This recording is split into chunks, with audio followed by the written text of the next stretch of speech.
नमस्कार। सोचिए जरा, लार्ज लैंग्वेज मॉडल्स मतलब कि एलएलएम्स अपनी ही पुरानी गलतियों से सीखकर लगातार बेहतर होते जा रहे हैं। ये सुनने में कितना अच्छा लगता है ना।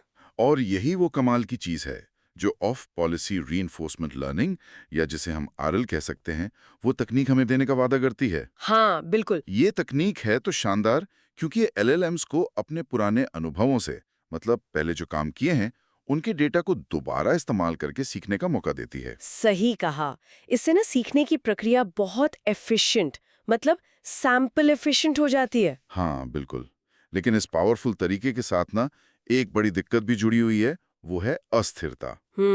कई बार क्या होता है कि ट्रेनिंग के दौरान ये मॉडल नई चीजें ट्राई करना ही बंद कर देते हैं, या फिर कभी-कभी तो पूरी ट्रेनिंग प्रोसेस ही ठप पड़ जाती है, मतलब कोलैप्स हो जाती है। हाँ, ये एक जानी मानी समस्या है। और ये उनकी पूरी क्षमता को इस्तेमाल करने में एक बहुत बड़ी एम्पावर्ड बन जाती है। हम्म, तो आज हम ना फुडान यूनिवर्सिटी और शंघाई कीजी शिफोंग को लिमिटेड के रिसर्चर्स के एक बड़े ही दिलचस्प पेपर पर बात करने वाले हैं। हम्म। इसका नाम है बापो। अच्छा, बैपो। हाँ, और ये पेपर सिर्फ ये नहीं बताता कि ये अस्थिरता आती क्यों है, हम्म। बल्कि इसके पीछे के कुछ अहम कारण खोलता है और एक आप कह सकती हैं सरल लेकिन असरदार समाधान भी देता है। ये तो काफी इंटरेस्टिंग लग रहा है। तो आज हमारे इस बातचीत का मकसद यही समझना है कि आखिर ये ऑफ पॉलिसी आरएल एलएलएम्स के लिए इतना मुश्किल क्यों है, ये बापो इस प्रॉब्लम को कैसे सुलझाता है और इस सब का एआई के भविष्य के लिए क्या मतलब हो सकता है। बिल्कुल, चलिए इस पर गहराई से बात करते हैं। चलिए। तो जैसा आपने कहा, ऑफ पॉलिसी आरएल का जो सबसे बड़ा फायदा है, हम्म। वो है डेटा को कुशलता से इस्तेमाल करना। हम्म। एलएलएम्स के लिए ये बहुत ज़रूरी है, क्योंकि उन्हें अक्सर बहुत लंबे और जटिल कामों के लिए ट्रेन किया जाता है। हाँ सही बात है। तो पुराने डेटा का, जिसे हम टेक्निकली स्टेल डेटा भी कह सकते हैं, हम्म। उसका दोबारा इस्तेमाल करने से ट्रेनिंग तेज होती है।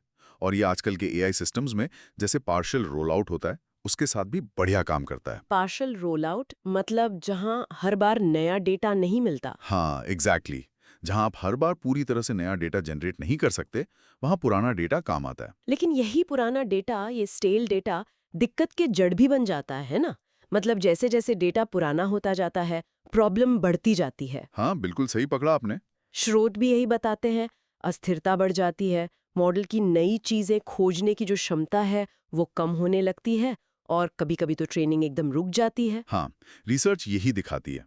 होता क्या है कि जब मॉडल पुराने डेटा से सीख रहा होता है, तो एक ट्रेंड दिखता है कि पॉलिसी एंट्रोपी तेजी से गिरने लगती है।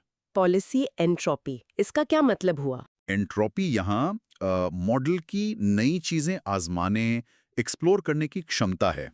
जी। जब ये एंट्रोपी गिरती है, तो मॉडल बस वही करने लगता है जो वो पहले से जानता है। इसे कहते हैं ओवर एक्सप्लॉयटेशन।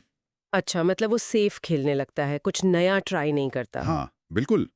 वो नई या बेहतर स्ट्रेटेजी ढूंढना बंद कर देता है। और इसी वजह से ट्रेनिंग में अस्थिरता आ जाती है। हाँ, यही होता है। ये ओवर एक्सप्लॉयटेशन और गिरती हुई एंट्रोपी, ये मिलकर ट्रेनिंग को अस्थिर, मतलब अस्थिर बना देते हैं। हम्म। और फिर वो ग्रेडियंट्स होते हैं ना, जो मॉडल को बताते हैं कि किस दिशा में सीखना है, हाँ। वो कभी-कभी इतने ज्यादा बढ़ जाते हैं कि उसे ग्रेडियंट एक्सप्लोजन कहते हैं। Gradient explosion. हाँ, ये ऐसा है जैसे मॉडल के सीखने के सिस्टम में कोई शॉर्ट सर्किट हो गया हो। ओह। और हाँ, जैसा आपने कहा, कुछ केसेस में ट्रेनिंग पूरी तरह से कोलैप्स हो जाती है। मॉडल फिर कुछ सीख ही नहीं पाता। तो फिर सवाल उठता है कि भाई ऐसा होता क्यों है? रिसर्चर्स ने इसके पीछे क्या वजहें बताई?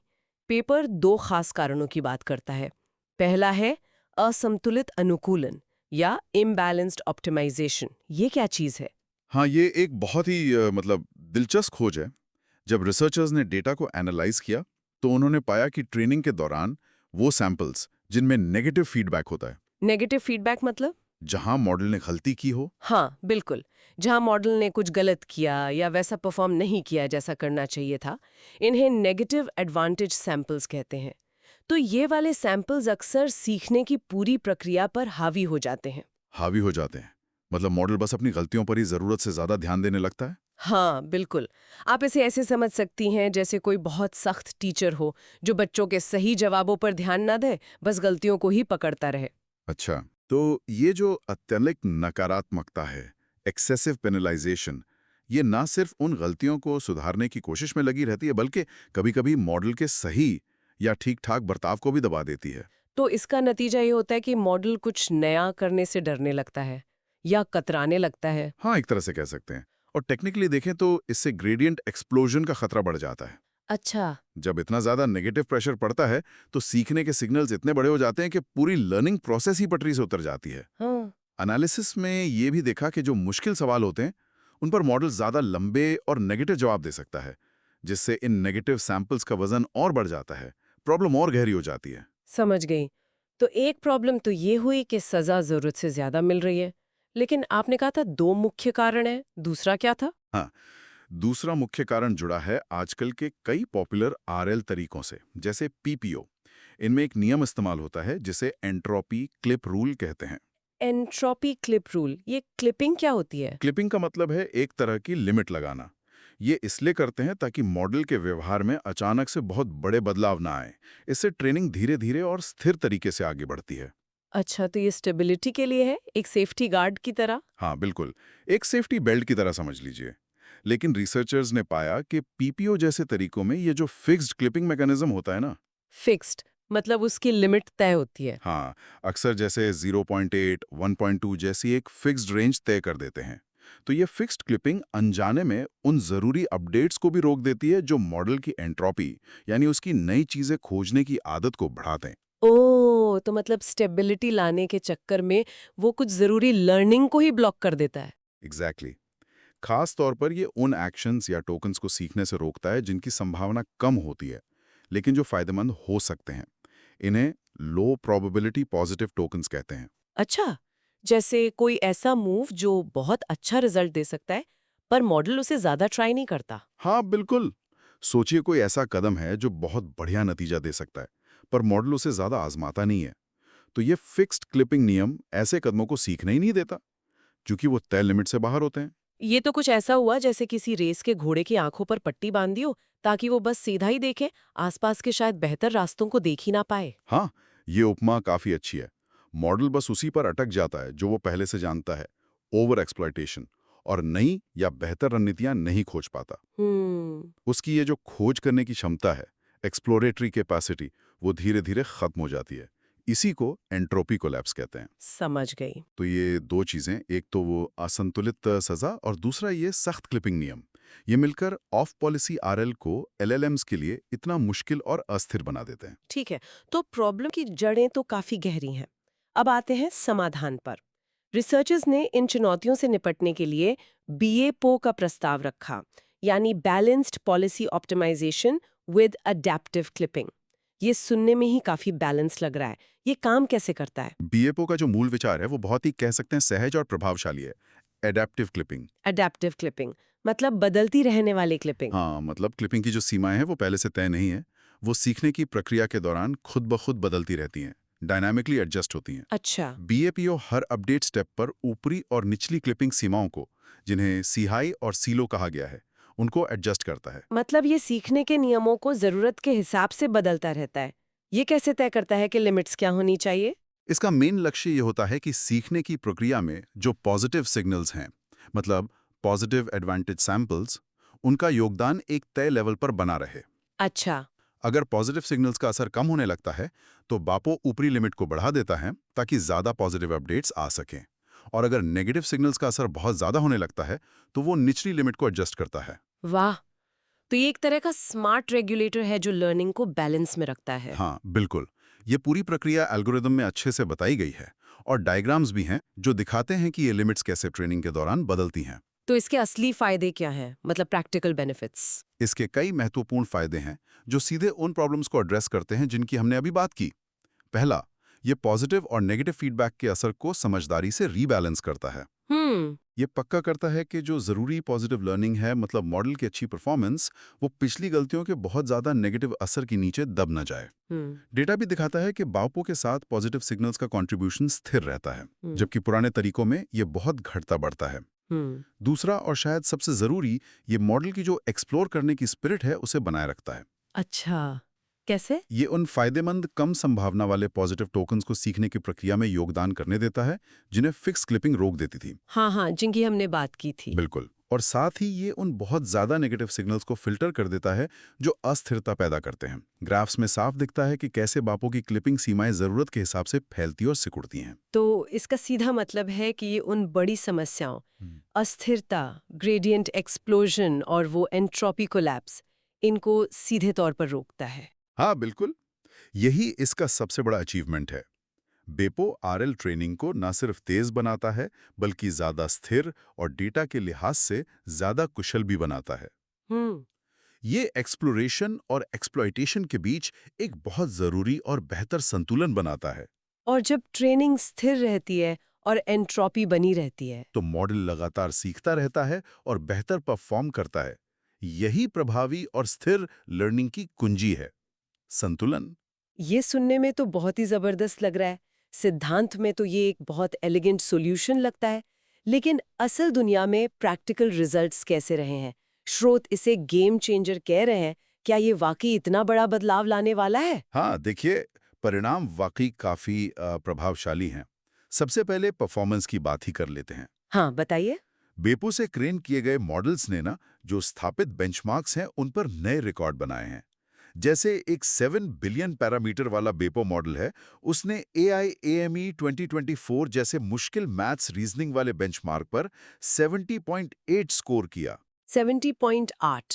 ये तो काफी अच्छा है 7B मॉडल के लिए। हाँ, और AMI 2025 पर 62.5।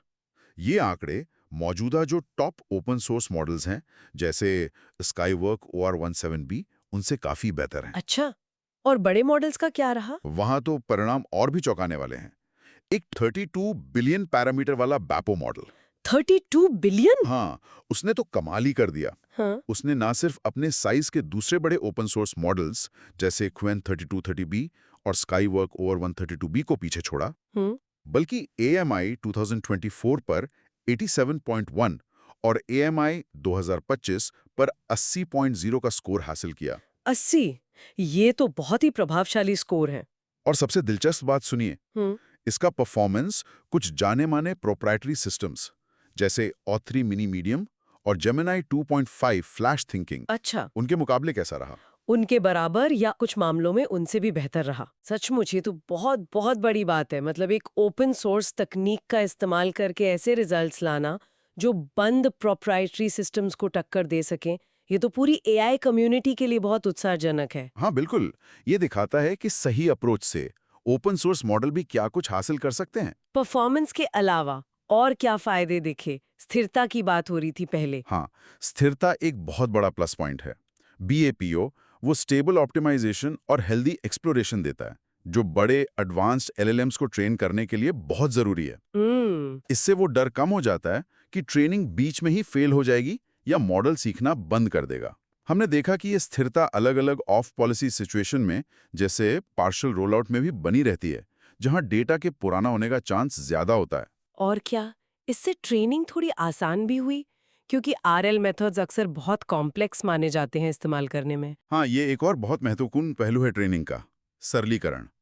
बैपोनावो जो मुश्किल मैनुअल हाइपर पैरामीटर ट्यूनिंग होती है, उसकी जरूरत को काफी हद तक खत्म कर देता है। ओ, ये तो डेवलपर्स के लिए बड़ी राहत की बात होगी। बिल्कुल।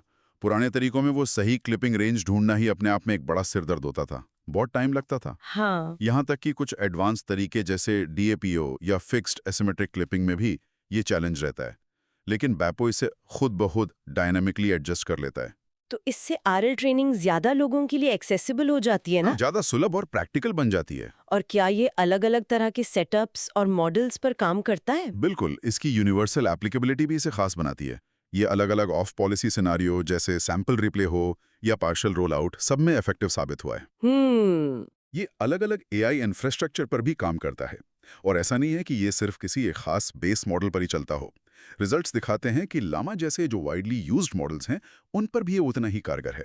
और डेटा कितना भी पुराना हो, ये काम करता है। हाँ, अलग-अलग लेवल की डेटा स्टेलनेस के साथ भी इसका प्रदर्शन अच्छा रहता है। और एक बात और, ये रिसर्च सिर्फ एक सोल्यूशन नहीं देती। अच्छा। ये इस बात की गहरी थ्योरेटिकल और एम्पेरिकल समझ भी देती है कि LLMs के लिए ऑफ पॉलिसी RL आखिर इतना ट्रिकी क्यों रहा है।